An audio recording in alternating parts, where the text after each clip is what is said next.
Monsieur le rabbin et Hanouka Sameach à vous aussi. Bonjour, bonne fête à vous. Vous êtes désormais avec nous tous les lundis après-midi dans le Grand Journal. Vous êtes le rabbin de la communauté juive de Neuilly-sur-Seine. Vous conseillez également le grand rabbin de France sur les questions sociétales.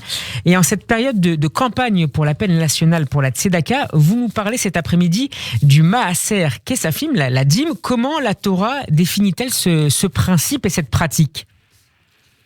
Alors, quand on sait qu'on doit donner la tzedaka, parce qu'on doit donner, puisque tzedaka en hébreu, ça veut dire non pas charité, ce que le cœur me commande de faire, mais justice, donc c'est un devoir.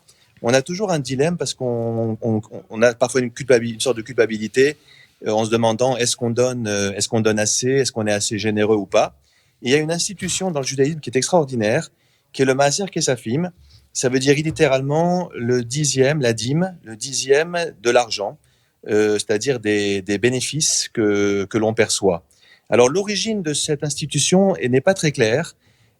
Certains la font, donc disent que ça provient de la Bible elle-même. D'autres disent que c'est une loi de nos sages. Et donc ça a une implication halachique, ces différences d'origine potentielle ? Pas vraiment, mais ce qui est intéressant, c'est pour ceux qui disent que c'est d'origine biblique. Un texte qui est très intéressant, c'est le texte de Jacob.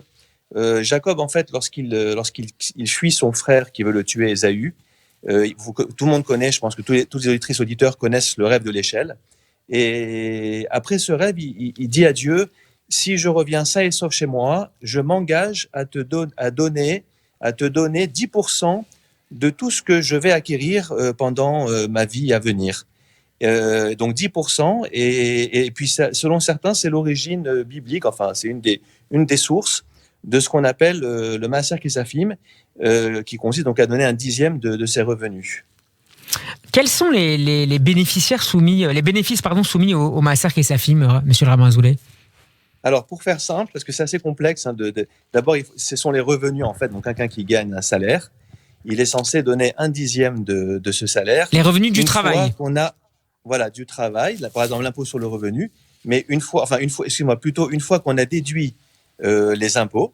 D'accord. Donc, ce qui vous reste, en fait, après déduction des impôts, notamment impôt sur le revenu, vous êtes censé donner un dixième de ce qui vous reste. Si vous recevez un don, je vous souhaite, si vous gagnez à l'euro million ou au loto, vous êtes aussi, donc même un gain exceptionnel, on est censé remettre 10%. Si vous touchez des allocations familiales, on disait le RMI à l'époque, c'est plus le RMI, mais vous avez en fait une pension, par exemple, une pension, oui. Et bien vous êtes également censé donner 10%. Donc c'est bien au-delà des revenus du travail finalement, c'est toutes sortes de revenus.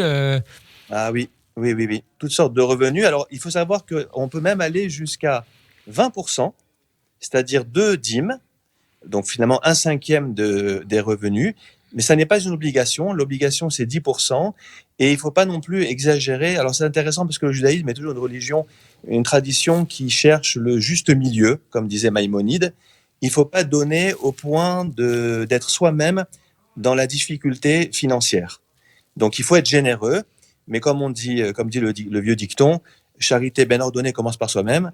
Donc, il ne faut pas être généreux au point d'être soi-même amené à dépendre de la générosité des autres. La voie du milieu. Merci beaucoup, monsieur le rabbin Michael Azoulay. Je rappelle que vous êtes le rabbin de la communauté juive de Neuilly-sur-Seine. Je renvoie nos auditeurs à la lecture de votre dernier livre, Le Monde qui vient, sagesse juive en temps d'incertitude. C'est publié aux éditions Salvator. Bonne fête de Hanouka une nouvelle fois et à lundi prochain. Merci.